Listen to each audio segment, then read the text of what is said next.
Cercheresti la tua libertà nello sguardo assente di un clochard o negli occhi attenti di un bambino col suo mondo sopra il comodino, risvegliato in un sogno surreale. È più facile magari da capire. Chiederesti delle fiabe a Sherazad nelle notti di un'altra Baghdad, con la luna sempre pronta a suggerire e la gente più disposta ad ascoltare. Viaggeresti nella tasca di un fanciullo per trovare i tesori di tuo figlio.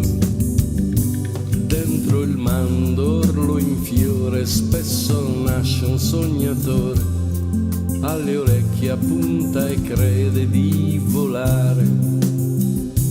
Pirandello ha un racconto per non perdere il sentiero, perché la novella duri un anno intero.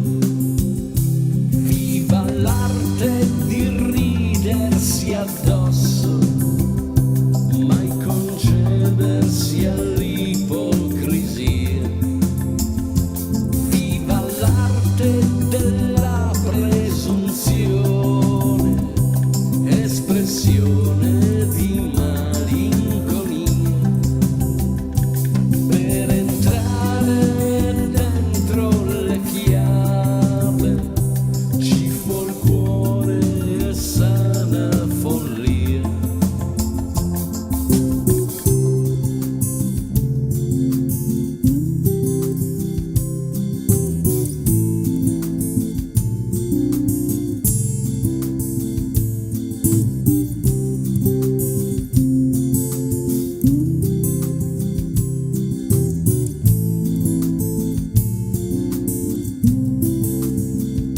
Se l'inconscio portasse le scarpe, si potrebbe ballare il free jazz, un'orchestra di suoni mai uditi e una vita di ciò che accadrà.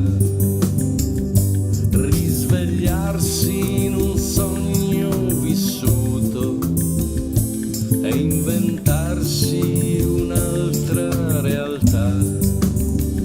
Se la musica avesse le ali, scriveresti canzoni d'amore col silenzio dei tuoi ricordi.